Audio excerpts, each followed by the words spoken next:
Magandang araw po mga kabansa. Kayo po ay nasa Iparas kay Paras at ito po ay inyong lingkod Ado Paglinawan na nagbubungad ng isang pagbati sa inyo. Kaya Sekretary, bumati ka na rin. Magandang hapon muli or magandang araw sa inyo lahat mga kaibigan. Paring Ado, magandang hapon, magandang araw mga kababayan, magandang araw po sa inyo. At alam ko, naghihirap pa rin kayo dyan dahil sa bagyo, dahil sa napakataas na ng presyo ng bigas, nakapataas ng presyo ng mga bilihin sa merkado, lalo na yung bilihin na krudo, gasolina, at ang taas ng presyo ng kuryente at iba-iba pang mga ginagamit nyo para mabuhay.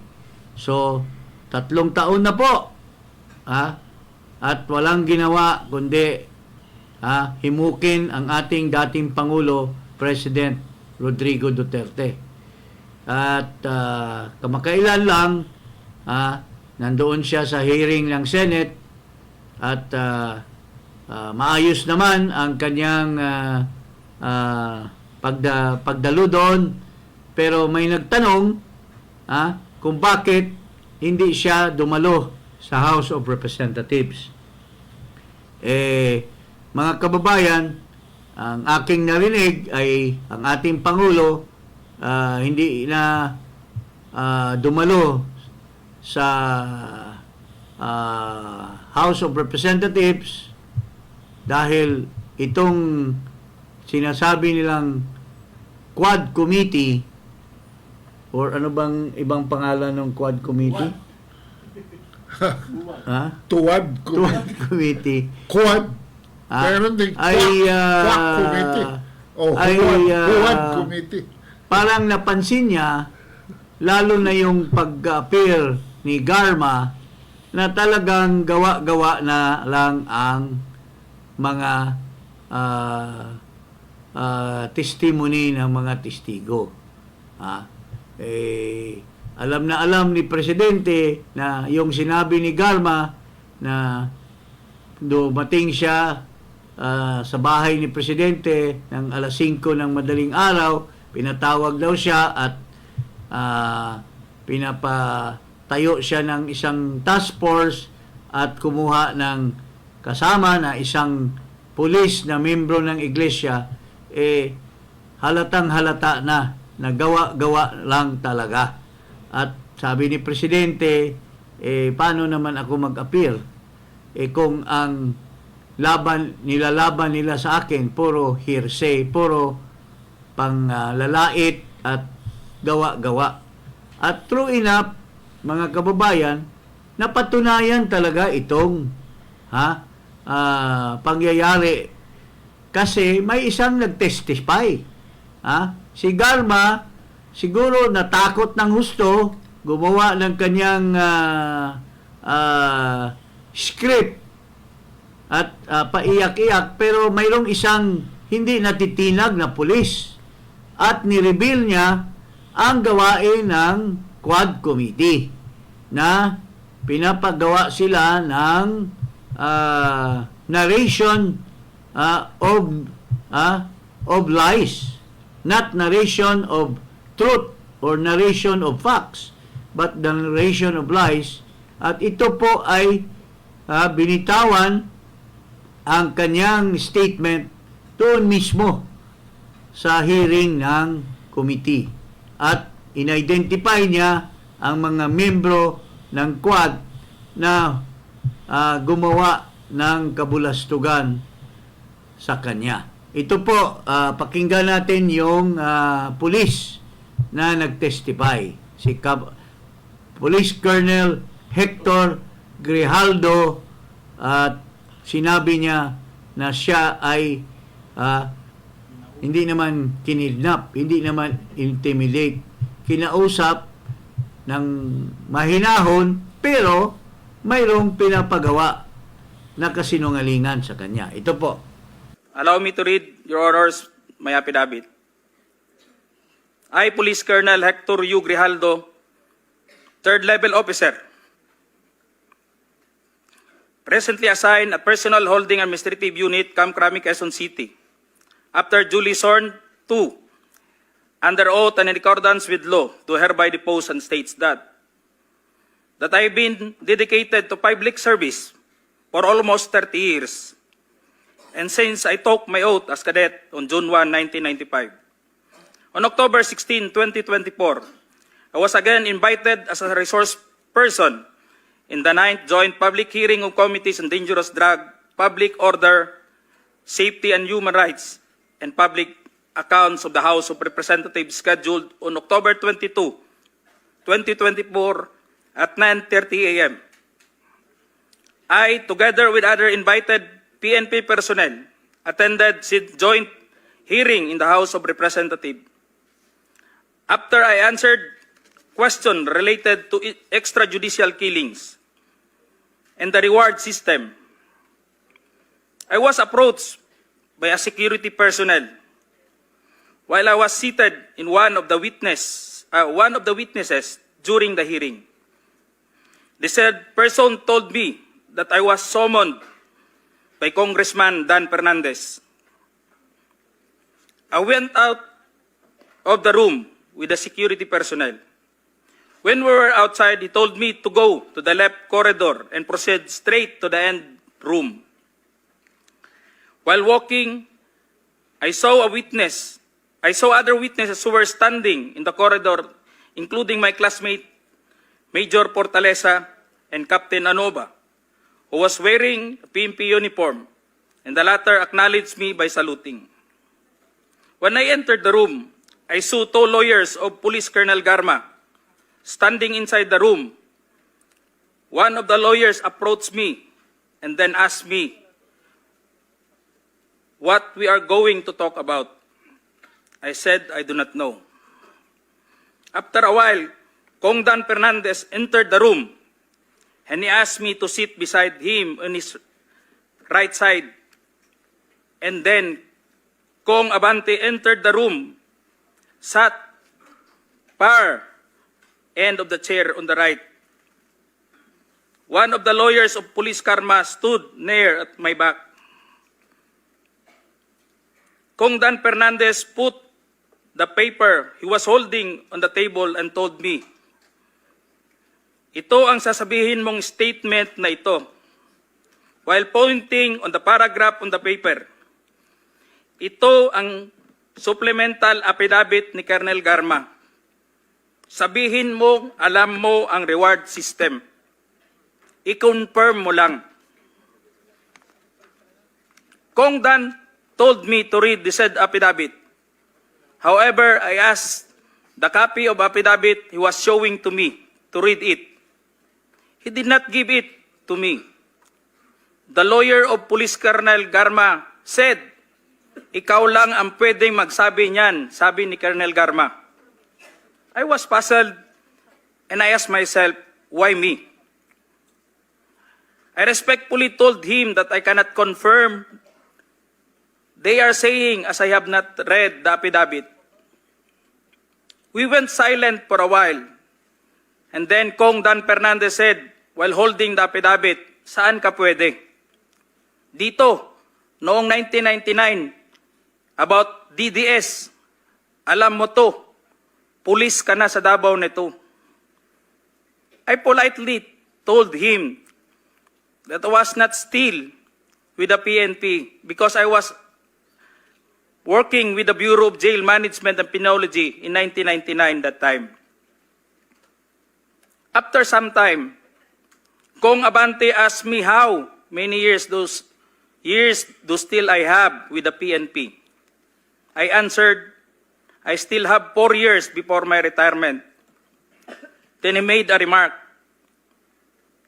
"Pwede ka pang maging general." I humbly responded to him, "Masaya na ako sa ranggo ko, sir. Pagkatapos nito, sir, uuwi na lang ako. At magtatanim na lang ako ng kamote sa amin." The cordial conversation between us continued. And I felt that they wanted me to convince me to do what they wanted me to do. Then Kong Abante asked me where I serve as a chief of police. To which I answered, Mandaluyong City Police Station, sir. Kong Abante then persuaded me by saying, ikaw naman, Colonel, ganito na lang. Alangan namang walang insidente o pangyayari sa panahon na yon. I answered, and I served as a COP in Mandaluyong during the COVID-19 pandemic, and there were less crime committed. And we did not receive any reward from anyone. I added that we only received funds, additional MOA or support fund, from the Peace and Order Fund of the LGU. I then respectfully told Kong Dan Fernandez that anybody can debunk my statement if I confirm the testimony of Colonel Garma about the DDS in 1999, since I was not a member of PNP at the time. And I have no personal knowledge as to the reward system. Additionally, I said, the work of the policeman are noble and requires great sacrifice, even without the reward or award. It is our moral obligation and a call of duty to serve our country and people. Then Kong Dan asked me, si Colonel Garma, anong masabi mo sa kanya sa Barayuga? I politely told him I cannot comment on the case. When I respectfully answered him, Sir, mahirap yan. Kasama kami sa nag-iimbestiga at hindi ko alam kung anong kinalaman niya at may investigasyon din sa amin, baka ma-incriminate ako, sir. After the discussion, they did not give me a copy of the second affidavit of Police Colonel Garma. I felt that I disappointed them. Kong Dan Fernandez and Kong Abante left the room, while I and the two lawyers of Police Colonel Garma stayed in the room for a while. I presume that they are about to present the second affidavit of Police Colonel Garma. I asked the two lawyers of Police Colonel Garma why they have chosen me. They did not answer me and just stared at me. And that I went back to the hearing room. When I went back to the hearing room, I immediately called the attention of Police Colonel Lito Patay, who were sitting behind the witness table. We proceeded at the back of the lobby area when they suspended the hearing. I confided and discussed to him what happened in the room with Kong Dan Fernandez and Kong Abante and the two lawyers of Police Colonel Garma. That's all, Mr. Chair. It's a tall order, my dear friends, paring Ado. Sobrang nakakashock ito, ha? Rare breed. I don't know, in my 9 years stay in Congress as a member of the House and had been a chairman of a committee, medyo shocking itong mga members. I feel that they are so desperate to prove something in order to demonize President Duterte. They had to recourse or to have to resort to inventing documents, inventing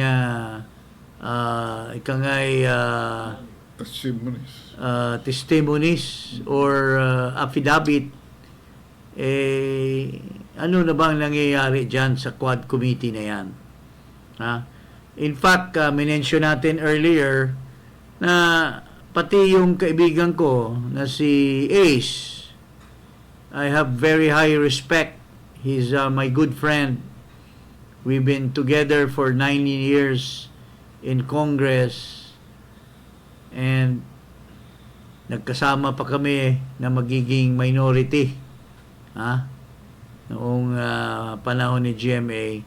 Hindi ko akalain na sinabi niya na napakagaling ng war on drugs ni Duterte, in several speeches, in several forums, that Duterte was doing very well in eradicating the drug menace in our country. Pero masama ang turnaround, and he is now heading this committee and revealing these two members of him to be doing this, medyo masama. I don't want to make a conclusion, but it's now against Dan and Abante, against the word of this policeman.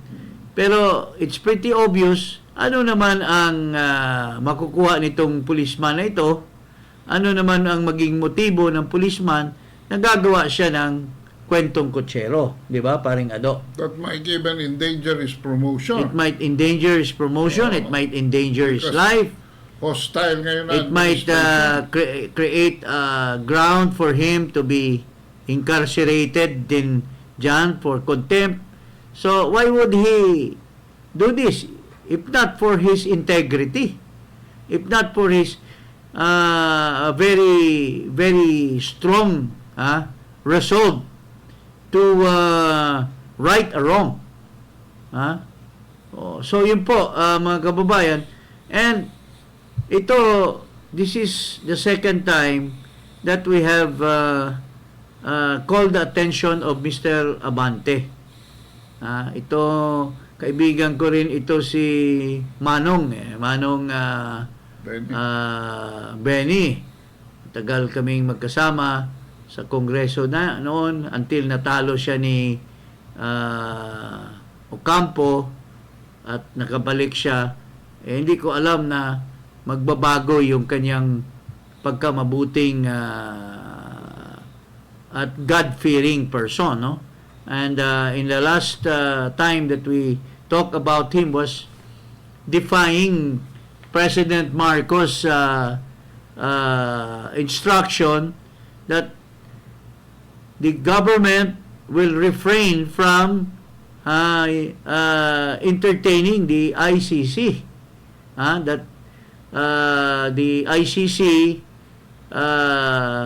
is not welcome because we have our own sovereignty. Pero nag-file siya ng resolution, kasama niya yung isang bagito na congressman ng tricycle driver, a certain Rodriguez, na ipaimbestiga nila ang mga, or hinihikayat nila ang mga government offices, agencies na i-entertain ang ICC to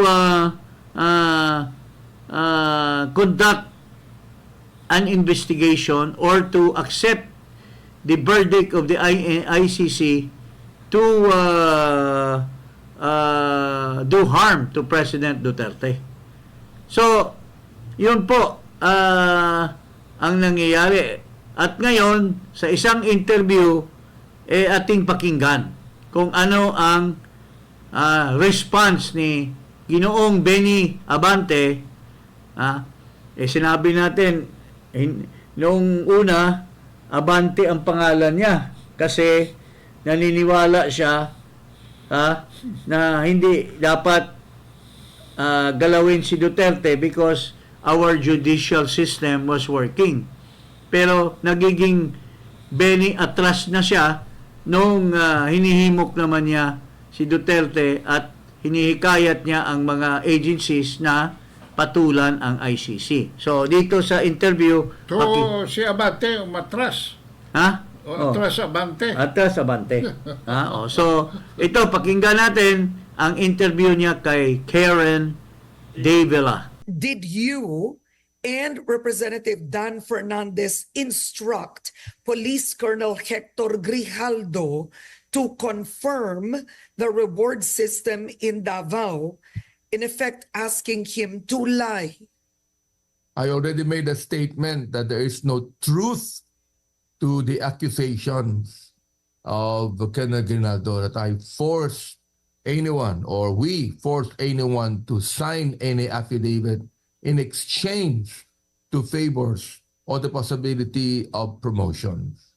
And that is what I said in the media, Karen. All right, but this is the point, I do not know why- Representative Abante. Wait, do I not won't know why- let that go. I won't let that go just yet. What is Yeah. your business and Dan Fernandez's business speaking to a resource person? Why would you do that? He was actually a classmate of Colonel Garma. And Colonel Garma asked us if we can talk to Colonel Grijaldo because he has something to say. So, na gano'n naman kami, okay, we talked to him. But what you did was wrong. That immediately put color and bias into the resource persons. What is the business of two representatives speaking to a police colonel who is meant to be under oath, give his testimony? You should not have spoken with him. No, he was not out under oath in the Senate, yes. But when we talked to him, we were talking to him in response to what Colonel Garma said. No, but in the end, he was going to speak in the Quadcom. They are under oath in the Quadcom, Yes, correct? that's true, yes. Yes, so why would you But we speak never- No, the point is this, Representative Abante. Yes, yes, Do you, in the lower house, do you all speak to your resource persons before they attend the hearing? Not necessarily, but in a way in Is which that the practice in the lower sometimes, house? Karen, Is it the practice in the lower I'm still house that you talking. speak? Sometimes these resource persons would request us to talk to them privately. So we give them some time so we could be able to talk to them privately. But the thing is this, forcing anyone to make an affidavit that will tell them, that will speak lies to them. We don't do that. You see? Okay, but he did not say you forced him to make an affidavit. This was his testimony in the Senate. Number one, he said first that Congressman Dan Fernandez put the paper he was holding in the table at sinabi, yung paragraph na yun, no, yun ang affidavit ni Colonel Garma. Sinabi niya, ikumpirma mo na alam mo ang reward system. In other words, it appears that you were not objective, both of you, that you were in effect influencing a resource person to No, we're not. corroborate Garma's testimony. No, we're not. Accusation niya. We're not influencing him. We're Okay. we're just asking him because it was Colonel Garma who actually told us, "Can you please talk to Colonel Grad because he's my class." Regardless, He has this is not something the to say. point. The thing point- is this. I think it's Okay, this. but- Okay. But the point is, did you speak to a resource person, two representatives, a resource person in private without his lawyer? Did you do that? No, there were two lawyers there. You see His that? lawyers. He could be able to call his lawyer too if he wanted to. No, that's not the point. When you spoke with him, spoke with him, was he alone? The point is this, Karen. No force was given. The point is this. We did not tell him. We did not actually force him to make an affidavit. We did not force him to say that he agrees with Garma. All right? We did not do that. We were just Representative polite enough No. because they wanted to speak to us. We're just polite enough to be able to give them the room for them to say something. Okay. Another testimony he said in the Senate during that conversation, tinanong mo pa O ilang taon ka na lang sa serbisyo? Baka pwede ka bang general? Was there a part of the conversation that went this way? There's a lie.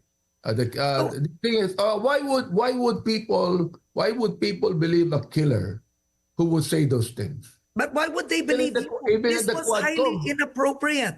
The Even- point even- is, No, it's not. Representative Abante, is this: you and Representative Dan Fernandez put the results of the Quadcom in a compromising situation. It affected the credibility by speaking to a resource person privately.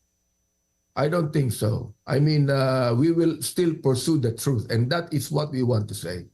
We Okay. want to pursue the truth on these things, and I don't think that people would just believe a killer telling lies in the Senate committee. Well, don't believe that the previous government used killers to testify against former Senator Laila de Lima. That was believed We're in not court. talking about the previous committee hearings. We're talking about the hearing now. Okay, we now, have to call- okay, we so have my to call question on- is we have to this. call My on all question, people, whoever no, they might be. Representative, if you're saying why believe the statements of a killer instead of yourself, why even use him as a resource person? If that's your argument, you said he's a killer, he shouldn't be believed. So We'd why like- believe him in the Quad Committee hearing? We would like to find out the truth. Why is it that Colonel Garma changed their statement? Why is it that Colonel Leonardo said that there is still a reward system? I mean, we would like to ferret out the truth. Okay. Now I just said, okay, why would anyone believe a killer? But in our Quadcom meeting, we invite everyone. We invite all the witnesses that would tell us the truth on this. Now, if they will not tell the truth, they will still lie. It's up to them. We are here to investigate. We are not here to lie. At the end of the day, Representative Abante, why should the people believe now that what he told in the Quadcom hearing is true, that he knew of the reward system, and in the Senate, he would lie by saying that he was asked to confirm it That and is already, corroborate it? Karen, that is already expected. I mean, we know for a fact that anyone that would go to the Senate would perhaps, change their statement. That is already expected, Karen. But why would he do that? What's in it for him? He's a police colonel. He doesn't want a promotion. Alam mo, ito yung sinasabi na huli ka. Huli na. Huli ka. Alam mo, paring Benny, we've always been friends, but friends can always be frank with each other. Siguro, one of the things that you should do is magmumpisal ka sa congregation mo, sa pare na kasama mo dyan. Because, dito talagang hindi ka pinapalusot ni Karen. Karen is, I've always said that she's anti-Duterte. But this time, I hope she had vindicated herself. And she was very brave to question you. Ang pangyayari nito, you have jeopardized the Quadcom's credibility And integrity. and integrity. How can you now proceed? How can you now say that Garma's testimony is true? Sasabihin mo, occasionally, pumupunta sa inyo yung mga resource person. Never in the history that I was a chairman or I was a member of Congress, that members of Congress are allowed to talk to resource persons because it will influence their testimony and will question the truthfulness. Ewan ko ngayon, gano'n na ba? Diyan? At Iba lang itong tao na itong si Colonel hindi naman voluntary pumunta sa iyo pinatawag niyo ng security papuntahin doon so whether or not hindi niyo sila pinipilit Pero Kinausap niyo. your words represents persuasion and bribing him to become a general so that he will succumb to your invitation for him to issue a statement collaborating Garma with she herself. Alam mo, mga kababayan, kung ito si Garma, kung nagsasabi talaga ng totoo, she can stand on her own 2 feet. Hindi na siya kailangan ng yung kanyang allegation na may reward system daw noong panahon ni Duterte na inutusan sila against drug operation. Bakit ngayon kailangan niya ng collaboration na may reward system? When she herself can stand on her own 2 feet and prove that there was such a reward system, bakit kailangan pa ng collaboration ito? At bakit kailangan pa na magpatulong ka sa 2 congressman? At alam mo, delikado itong abogado ni Garma, pare. We have to know they can be liable for disbarment, being a part of perpetuating lie, trying to come up with imagined affidavit. At dapat you are an officer of the court. Kayo pa mismo mga abogado ang nagturo kung paano lulusot si Garma when she herself has created a hearsay, and that was debunked by President Duterte that never happened. What she yung sinasabi po niya diyan sa kanyang testimonya diyan sa House of Representatives. Paring Ado, anong masasabi mo? Ako ay naghihintay lamang na interviewin din ni Karen Davila si Ramon Subiaga. Sino ba yan? Yun yung totoong pangalan ni Dan Fernandez. Screen name lang yan, Dan Fernandez. Ramon Subiaga. Ramon Subiaga ho yan. At para sa akin, napaka-irregular naman na magwi-witness before you and under oath at that. Magkakaroon kayo na, miski accidental pa yung meeting It's very inappropriate. Mabigat ito dahil both congressmen are candidates in the coming election. And I yan si Dan, napaka-kaibigan ko yan long time friend. Pero well, I don't know, I mean, nasa House leadership na yan that they will have to really look into the Quad Committee for the second time kung kailangan pa bang magpatuloy. Sinasabi ni Abante, we should continue. We are there to find the truth. But how can you find the truth when you yourself are lying by presenting a witness who you are telling to come up with an affidavit that is not true? So, paano papapatuloy ang isang committee na 2 of its members are already tainted with lies? Diba? Paring Ado, anong masasabi mo? Yan ang problema natin sa lower house ngayon, hindi na natin maintindihan. Tsaka, ano ba ang use nitong Quadcom na ito? Why is it so important na kailangan pa kayong magsama-sama dyan? No? Dapat palitan na yan ng anti-digomcom.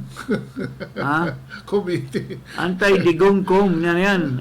Kasi wala namang ibang paghahanap ng ebidensya sa bawat pulis who were involved daw in the war on drugs. but the purpose is to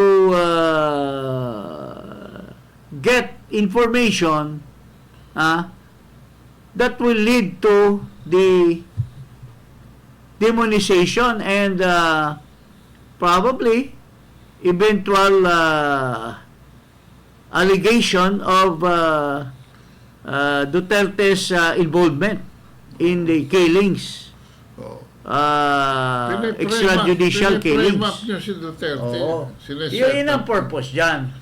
Oh. I don't know how desperate they are to really get Duterte. I mean, with due Baka respect. sila may reward system. Naunahan kayo ng Senate eh. Ngayon, rockstar na naman uli si Duterte. Nabuhayan eh. Nagpahinga na sana yan eh. Retirement. Duterte was on the verge of its people power movement. However, pinasukan ng isang dating komunista at sinira yung movement. At naglagay ng isang kandidato, isang tao ni Marcos, pagkawala ni Marcos, pinasok dito sa movement at sinira ang movement. Nawala ng credibility at at the end of the day, nabisto na all they wanted was for political purposes, para yung bata niya or yung kanyang kaibigan magiging kandidato pagka senador. Ay, nako. Anyway, kung meron akong isang itatanong Yes. sa congressman ka, totoo bang about 130 committees meron ng House of Representatives? Ganun ba karami talaga yung mga committees? Well, I don't know now. I don't know now because Grabe. the increasing number of congressmen, and in order to please a lot of them, if not all, is to make them chairman or vice chairman or members. Ang During our time, daming deputy speakers. that was the 8th Congress. Yan, alam ni Ace Barbers, ni Mick Subiri, ni Chis Escudero, magkasabay kami niyan. It was Jose de Venecia, Joe de B, who was then the Speaker of the House. And all of us are proud and dignified to hold a committee, na real committee, hindi yung chop-chop committee. But later on, as the party list grew, as the number of congressmen grew, Joe DB, after I left Congress, introduced the chop-chop. Like in my committee then, I was the chairman of the Committee on Transportation and Communication. When Joe DB became Speaker again, then followed by Belmonte, ginawa na itong Committee on Railways, Committee on Land Transportation, Committee on Air Transportation. Ginano na. Ang isang committee, which was prestigious, ginawa na ng 5 committees. So I won't be surprised. In fact, there are conflicts there, paring Ado. Mayroong committee on good government, mayroon ding committee on accountability, which is one and the same. Noon, it was only committee on good government. Then there is also committee on local government. I don't know now kung ilan na nga ang mga committees dyan. Tinanong ko yan kasi... At saka noon, paring Ado, Oh. it was very prestigious because there was real minority leader. Noong panahon tama. namin, ang nag-umpisa ito Tsaka yung mga nung traditions daw, nung una sir. naming pasok sa Kongreso, when I entered as a neophyte, there was a real minority then. The minority was headed by then Congressman Sonny Belmonte. Kasi at the time, natalo si Joe De Venecia. Natalo, and his party was Lakas in New City. So, nanalo si Erap, nagtayo siya ng PNP. partido Masa Pilipino. Masang Pilipino. So, naglipatan lahat. Even Manny Villar, who was a member of Lakas, even there were so many, naglipatan sa Sa koalisyon ng PNP. ng PNP, and ang favorite ni Juan dapat si Duabit, pero si Manny Villar has contributed 100 million to Erap Estrada. So, Duabit was not able to get it. It was Manny Villar who became the speaker. So, yun. So, Sonny Belmonte was sila Ace Barber, sila Oh. Subiri, sila Pichay,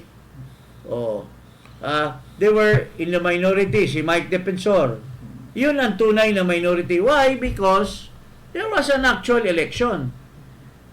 Tsaka may fiscalization. Hindi, sandali, let me finish. Oh, sige. There was an election. And the minority is the real minority because ang paraan noon ay maglaban. Maglaban muna sa speaker. Okay? So, Sonny ran for the speakership. Joe De Venecia ran for the speakership. And I think there was, dalawa lang sila. Natalo si Belmonte. So, automatic, pag nanalo yung isang congressman sa speakership, automatic yung Kabila. yung natalo becomes the Minority. leader. Pero ngayon, hindi na. Company union na yan ang tawag dyan, kasi mag-elect muna ng speaker. Okay? So, lahat boboto. Walang kalaban. Walang kalaban. Kasi ayos na eh. So, the speaker becomes the congressman who is directed by the president to become speaker becomes the speaker. Pero yung minority wala pa. Unlike before, labanan sa speakership. Ngayon, yung minority is elected by the majority. He is elected. So, the speaker will choose the members who will vote for the minority. So, sabi, pare, minority ka, ikaw, sinong gusto ng minority?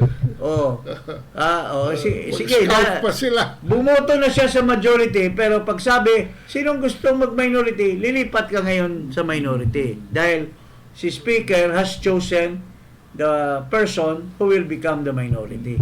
It's not an actual election anymore. Pero, kunyari, nag-election sila dahil magbubutuhan din, pero yung buboto, selected by the majority. Tinanong ko yan, Congressman, dahil katulad na, ang daming committee, 130 or something. Tapos ngayon may quad, 4-in-1. Di one committee na lang sila uli. No? With 4 chairmen. Ad hoc lang yan, ad hoc. So, Because the speaker can create an ad hoc committee. So, an ad hoc is just a temporary realignment of committees. Pero, yung real committees na talagang functional but are already chop-chop, they are really elected in the floor. Pero this yung is chairman is elected by the floor. This has There become are other members. This has become a very expensive exercise for our national budget dahil ang daming committee. Anyway, naumpisahan na kasi yan noon pa yung panahon pa ni Jody B, in order to satisfy after kasi na nalo siya nung nanalo si GMA against nung na-impeach si Erap and GMA took over, Jody B became speaker again. Oo. Oh. So doon na niya chinyap-chap yan. Pumalit. Kasi- Kapalta si Villar. Then that was the time he started. Kasi dati kasi isa lang talaga ang deputy speaker. Mm. Then naging 3. Then naging 6. At ngayon hindi ko alam kung ilan na. May senior Kung pa. sino-sino na lang ang mga deputy speakers diyan. Siguro baka 20 na yung deputy speakers na yan. We don't know. But that's how the cookie crumbles. And Yeah. that is the prerogative of the speaker. So, wala tayong magawa dyan. Kasi yun ang patakaran niya. Yun din ang sinusunod ng House of Representatives. Okay, so we've Yeah. come to the end of our episode. Huwag kalimutang mag-subscribe dito sa Paras kay Paras at i-click ang notification bell sa YouTube channel ko po at Ado Paglinawan. Mag-subscribe din kayo. Maraming Thank you. salamat. Thank Papaalam you. na tayo.